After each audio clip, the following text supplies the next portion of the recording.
Almost everything we know about Jesus is from the Bible. We can read detailed accounts of so much of what Jesus did and said in the 4 New Testament Gospels of Matthew, Mark, Luke, and John. These Gospels tell us a great deal about the events surrounding his conception and birth. They also provide a lot of detail about his ministry in Palestine and his trial, crucifixion, and resurrection, all of which occurred during the last 3 years of his life. However, they tell us very little about the years in between. There's a short account in the Gospel of Matthew which describes how the Holy Family travelled into Egypt shortly after the birth of Jesus to escape the slaughter of the innocents by King Herod, and returned to Nazareth after Herod had died, but it doesn't mention what happened between these 2 events. There is, however, an account of that journey which has been faithfully retained in the traditions of the Coptic Church. Egyptian Christians have kept alive the memory of places where the Holy Family are believed to have stopped during that journey, and have built churches on many of these sites. This Coptic Christian tradition helps us to fill in some of the details of what happened to Jesus in the period between the Holy Family's escape to Egypt and their return to Nazareth. The Gospel of Luke records another event that took place in these intervening years when Jesus was just 12 years old. It tells of how Jesus remained behind after celebrating Passover in Jerusalem, whilst his parents began their journey home, unaware that he was demonstrating an astonishing wisdom way beyond his years. It's therefore surprising that the only Gospel reference to the next 18 years of his life is one short sentence in the Gospel of Luke, which states, "And Jesus increased in wisdom and stature, and in favor with God and man." It seems unlikely that this remarkable young man, who could hold the attention of elders in the Temple of Jerusalem for 3 days, didn't do or say anything worth recording over the next 18 years. Is it possible that there is in fact an account of this period of his life to be found outside of the Bible? After all, the sacred traditions passed down through the Coptic Christian Church record the journey taken by the Holy Family in Egypt, so could there be other non-biblical sources that can provide details of what happened to Jesus during these missing years?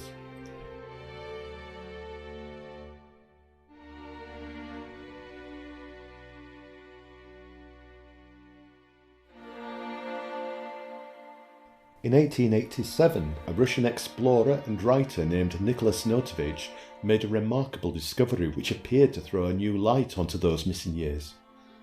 He was travelling through the Himalayas, and during the course of his journey he stayed at several monasteries, where he heard accounts of a great prophet called Issa, who had come to India from Palestine.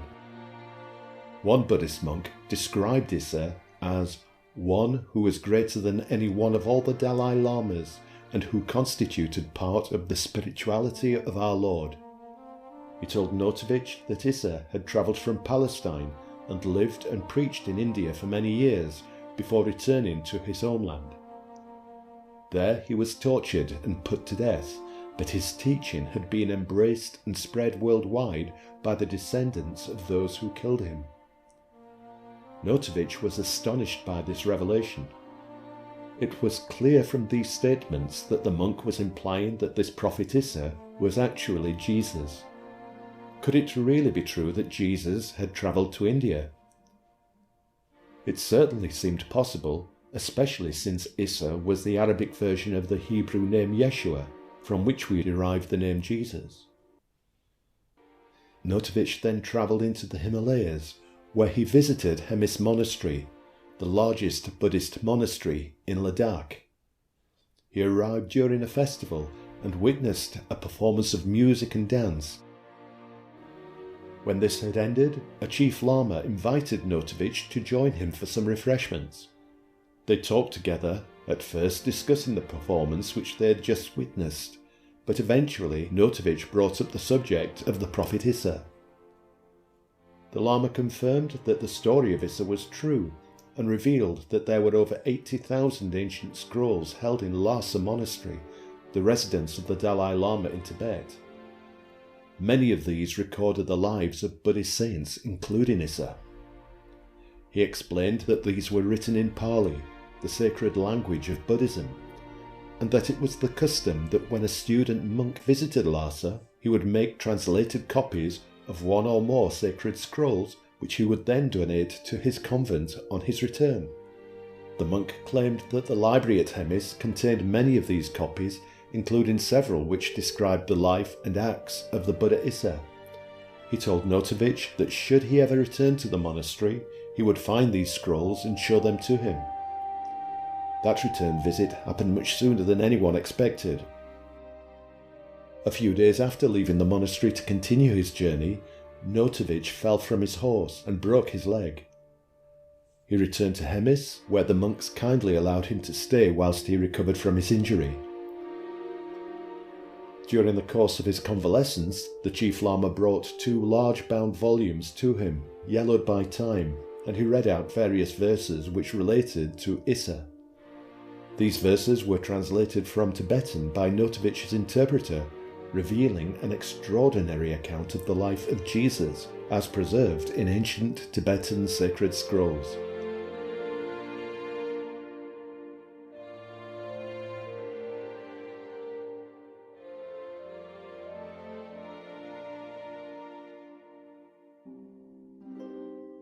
The documents told of how a divine child called Issa was born in Israel to devout parents. Throughout his childhood, he demonstrated a deep understanding and wisdom way beyond his tender years. When he reached the age of 13, an age when many Jewish males were traditionally betrothed, Issa was expected to take a wife. Rich and noble people began to call at his parents' house, wishing to make this remarkable child their son-in-law, but Issa was unwilling to marry. Instead, he secretly left his parents' house at night and joined a group of travelling merchants who had embarked on a long journey east. They were following an established overland trade route which connected Palestine with far distant countries such as Persia, India, and even China. Issa remained part of this group of travellers until they reached the Punjab in India, where he parted company with them. He was just 14 years old. His fame quickly grew as he travelled south beyond the Punjab before living for a time amongst Jain devotees. Just as in Palestine, word quickly spread about this extraordinary young man who was highly regarded and admired by those he lived amongst. Despite their pleas that he should remain with them, Issa left to continue on his journey east, stopping at Jagannath, which we now know today as Puri. There he was warmly welcomed by Brahmin priests and stayed in Jagannath for 6 years. He studied the Hindu scriptures and travelled around the holy cities of the region, where he became loved by all. He happily mixed with the poor, instructing them and preaching that all children were dear to God, whilst rebuking the Brahmin priests for their worship of idols and their contempt for those born into the lowest castes of Indian society. The priests were so angered by this that they sent servants to find Issa and kill him. But hearing that his life was in danger, Issa escaped at night and began a long journey north. After reaching Tibet, he stayed with Buddhist monks, perfecting his knowledge of the sacred Pali language and studying and teaching the sacred texts. He remained there for another 6 years before leaving the Himalayas and beginning the long journey west, back to his homeland of Palestine. As he crossed Rajputana, he continued preaching about the need to do good to one's neighbour and to abandon the worship of idols. The local people took Issa and his teachings into their hearts, which once again led to a confrontation with the priests. The people began destroying their idols, having believed the teaching which Issa had given them. This caused panic amongst the priests, who fled in order to escape their vengeance. Issa's reputation grew and spread, even to neighbouring countries, and so when his journey west towards Palestine brought him into Persia, the Zoroastrian priests became alarmed and forbade their people to listen to him. But despite this warning, the people in all the villages welcomed Issa and listened devoutly to his sermons. Eventually, the priests gave orders for Issa to be arrested and brought him before their high priest for questioning. The high priest accused Issa of blasphemy and sowing doubt into the hearts of believers, but he in turn rebuked the high priest, saying that he should not worship the sun, which is just a part of God's creation. Instead, he should worship only the one true God, who created the sun and all that is about, above and below. Issa told the priests that by teaching their followers to worship the sun, which moves only according to the will of God, they were leading God's children astray. After hearing Issa speak, the priests decided not to punish him directly, but instead took him outside of the city walls, leaving him to the mercy of wild beasts. However, no harm came to Issa, and he continued his journey back to Palestine, arriving there in his 29th year. The next part of the story was apparently written some 3 to 4 years after the death of Issa. It was taken from accounts related by merchants who had come to India after travelling through Palestine. It described how he delivered his teaching to the Palestinian people, attracting thousands of followers until eventually the authorities became concerned at his popularity and decided to act. It told of the arrest, trial and crucifixion of Issa in similar terms to the Gospel accounts of Jesus, but with one key difference. Whilst the Bible states that it was the Jewish priesthood that was determined that he should be crucified, these manuscripts claimed that it was Pilate who wanted to put Jesus to death, and it was the priests who argued for his release. There were other departures from the Bible story, but it's not too surprising to find these differences in the Buddhist version of events. After all, news of Issa's death came to India through the accounts of merchants who had travelled from Palestine, where they'd heard stories of what had happened to Issa.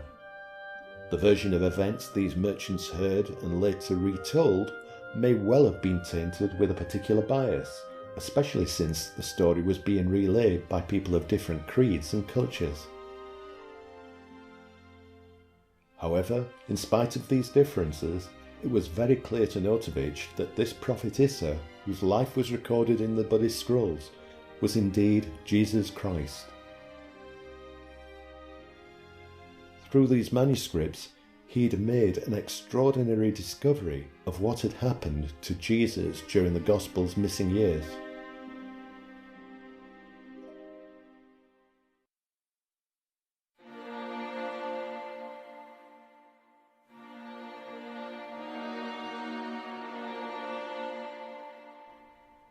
After Notovich had completed his journey, he wrote an account of his travels and his amazing discovery. He showed it to a cardinal in Rome, who tried to persuade Notovich to abandon his plans to publish the book by offering him money instead, an offer which he refused to accept. His book, The Unknown Life of Jesus Christ, was eventually published in France in 1894, and not surprisingly, it proved to be extremely controversial. Some alleged that Notovich had made up the story of Issa. Others claimed that the Buddhist accounts of the life of Jesus couldn't be trusted.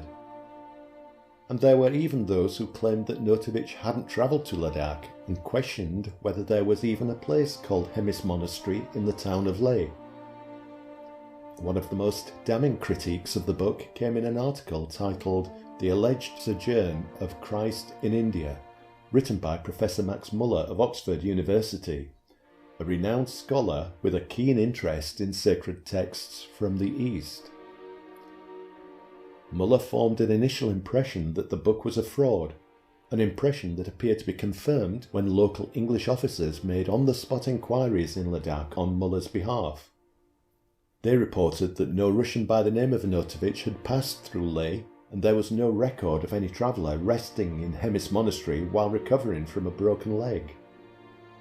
Another blow to Notovich's account came in 1896, when James Archibald Douglas, an English professor from the Government College in Agra, travelled to Hemis Monastery in order to check Notovich's claims. According to Douglas, the Chief Lama denied the existence of any manuscripts that mention the name of Issa, either in Hemis or any other Buddhist monastery.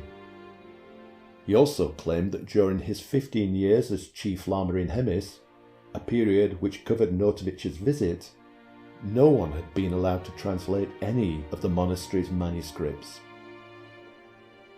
Despite Notovic's robust attempts to defend his integrity, his reputation and the credibility of his book had both been severely damaged. Many years later, however, evidence to support his claims began to emerge when other travellers stayed at Hemis Monastery. In 1922, Swami Abhedananda, a disciple of the Indian saint Ramakrishna, left the United States where he had spent several years living and teaching, and he set out to cross the Himalayas on foot from Tibet to Kashmir. He stopped at Hemis Monastery, where the monks confirmed all the key details concerning Notovic's convalescence at Hemis. Like Notovic, he was shown a Tibetan manuscript which gave an account of the life of Issa, and he wrote down several passages from these documents, which he later published in a book written in Bengali, titled Journey into Kashmir and Tibet. Further corroboration of the Notovic account quickly followed. Professor Nicholas Roerich was a well-known Russian philosopher, writer and artist who extensively explored the Himalayas during the 1920s. During those travels, he came across the legend of Christ's visit to India on several occasions, and came across trees and ponds where Jesus is said to have stopped to rest during his travels, and a cave where he is believed to have meditated. These legends were confirmed by a Chief Lama at a monastery in Ladakh.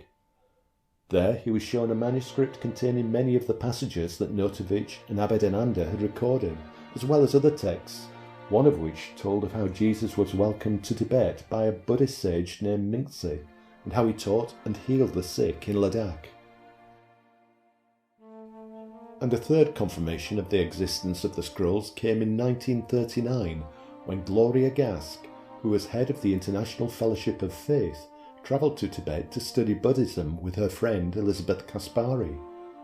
Their journey took in Hemis Monastery, where they were warmly welcomed. During the course of their stay, the chief librarian brought out 3 parchment books protected between pieces of wood and wrapped in green, red, blue and gold brocade material. With great reverence, the chief librarian unwrapped one of the books and presented it to them, saying, "These books say your Jesus was here." He allowed the 2 astonished ladies to photograph him holding these sacred texts.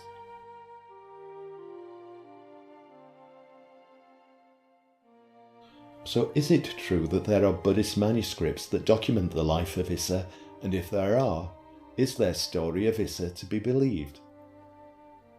As we've seen, the Gospels don't make any mention of what Jesus did between the ages of 12 and 29, but Christians have always been told that Jesus was a carpenter working in Palestine during those years.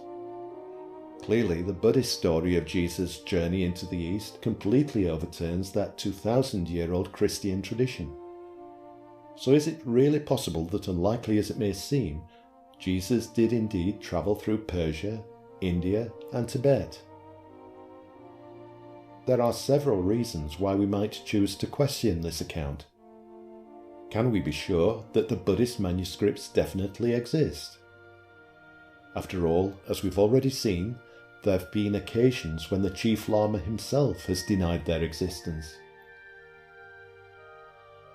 If they do exist, can we trust that the Buddhist account of the story of Issa is true? And even if we accept it is true, can we be certain that Issa and Jesus are the same person? It's possible that the Buddhists mistakenly confused the stories of 2 different people, the Jesus we know from the Bible, and another completely different holy man from Palestine who perhaps travelled through India. Then we have the journey itself. Would such a long journey across difficult terrain have even been feasible at the time of Jesus?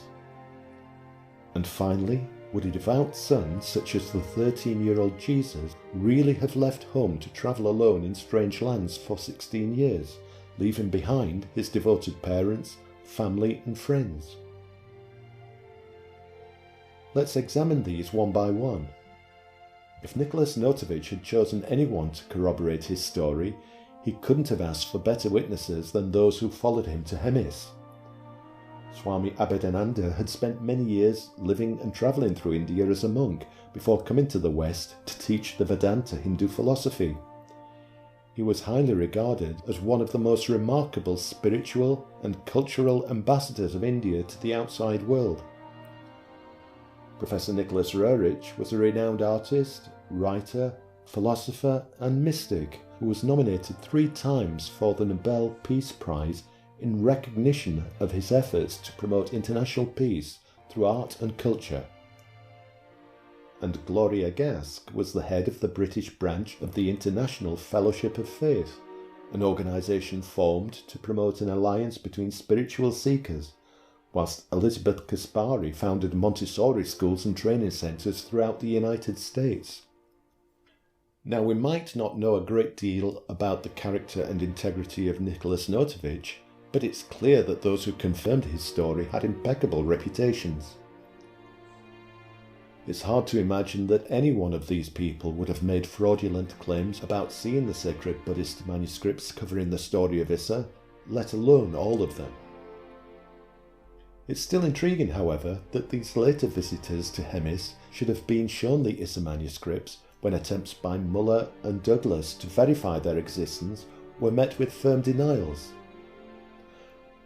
There are, however, reasons why the monks would have given very different responses. The journeys through India made by Swami Abhedananda, Nicholas Roerich, and Elizabeth Kaspari and Gloria Gask all had a spiritual purpose. This is in stark contrast to the visits to Hemis by both Professor Douglas and the English officers who made enquiries on behalf of Max Muller. Their sole purpose was to question the monks to establish whether Notovich's claims were true. This direct approach wouldn't resonate well with Buddhist monks, who traditionally will test the motives of any questioner before revealing sacred truths, and the fact that these people were also English officials would have only added to their caution. After all, many of India's greatest treasures had been plundered during the years of British rule, with precious jewels, artworks and cultural artefacts finding their way into British museums, as well as personal collections of the rich and powerful. The monks must have been aware that the manuscripts shown to Notovich would be coveted by the British, and so it's perhaps no surprise that they would have flatly denied that they existed. So it seems we should accept that the manuscripts do exist, but what about the content? Is that necessarily true? The Buddhists who originally wrote these accounts could have based them on ancient myths or unproven local traditions. They could even have invented the whole story. But again, this is unlikely. The manuscripts held in Hemis were Tibetan language copies made from ancient scrolls stored in the principal Buddhist monastery in Lhasa. These originals were written in Pali, which is the sacred language of Buddhism.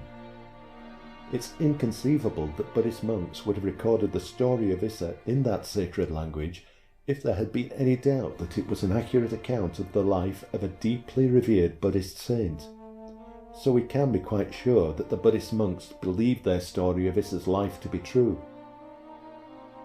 So are Issa and Jesus one and the same person? The interactions between Issa and the various spiritual leaders that he meets is definitely consistent with the personality and beliefs of Jesus that we find in the Bible. The Gospel of Matthew states that when Jesus was asked which is the greatest commandment, he replied, Thou shalt love the Lord thy God with all thy heart, and with all thy soul, and with all thy mind. This is the first and great commandment. And the second is like unto it. Thou shalt love thy neighbor as thyself.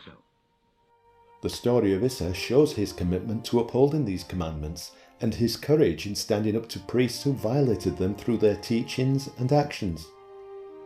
This brought him into direct conflict with priests on 3 occasions during his journey.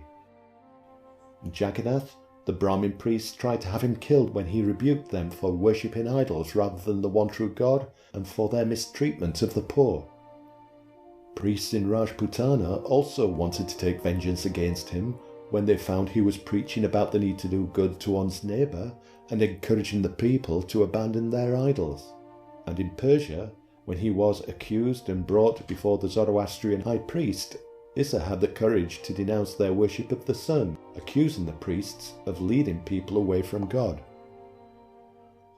All of these acts are entirely consistent with the actions of the biblical Jesus, who had the courage to openly condemn the Jewish chief priests and scribes for hypocrisy and for failing to practice what they preached.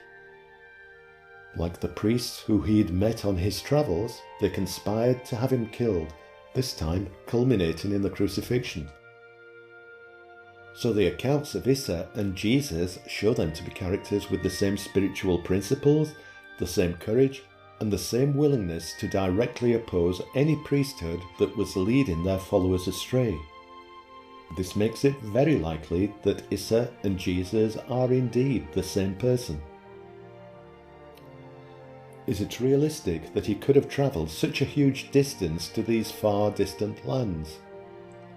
Well, although the journey from Palestine to India and Tibet involved travelling several thousand miles, there was a well-trodden caravan route between these countries known as the Silk Route. Even in the time of King Solomon, merchants used this route to travel to and fro between Israel and the Far East, trading goods. It's quite plausible that Jesus could have joined a group of such merchants, and so it's certainly possible that he could have made this long-distance journey. And finally, is it conceivable that Jesus would have left home on his own at the tender age of 13 to travel with strangers to a far distant land? It's hard to imagine a 21st century child behaving in that way, but Jesus was living in very different times, and of course he was no ordinary child. We saw earlier that the Gospel of Luke tells us how at the age of 12 Jesus was astounding scholars in the temple. This account makes it clear that Jesus was very independently minded even at that young age, and very happy to sit and discuss spiritual matters for days without needing the presence of his parents. It's also clear from later passages in the Bible that Jesus was aware that his ministry in Palestine had to wait until the right time for the divine plan to unfold. The Gospel of Matthew states how Jesus spoke to the multitudes about John the Baptist, saying, "For this is he of whom it is written, Behold, I send my messenger before thy face, which shall prepare thy way before thee." Similarly, the Gospel of John gives an account of Jesus' first miracle at a wedding in Cana in Galilee, just before the start of his ministry. When his mother Mary told him that the hosts had run out of wine, Jesus initially responded saying, "Woman, what does this have to do with me? My hour has not yet come." But he then agreed to Mary's request by turning water into wine. Even as a 13-year-old child, Jesus must surely have been aware of the need to allow this divine plan to take its course, that he should keep a low profile until John the Baptist had prepared the way. Only then would it be time for Jesus to begin his ministry. From the Bible, we know that the 12-year-old Jesus had amazed all who had heard him speak with teachers in the Temple of Jerusalem. And from the Buddhist account of his life, we hear how he had already gained the admiration of the local populace to such an extent that noble families were calling on his parents to arrange a marriage for him. There was surely a risk that his reputation may spread even more widely amongst the people that were waiting in expectation for the coming of their Messiah. By travelling far away, he was able to avoid the attention of those in Palestine until the appointed time, whilst immersing himself in other spiritual cultures in order to grow in wisdom and stature and in favour with God and man.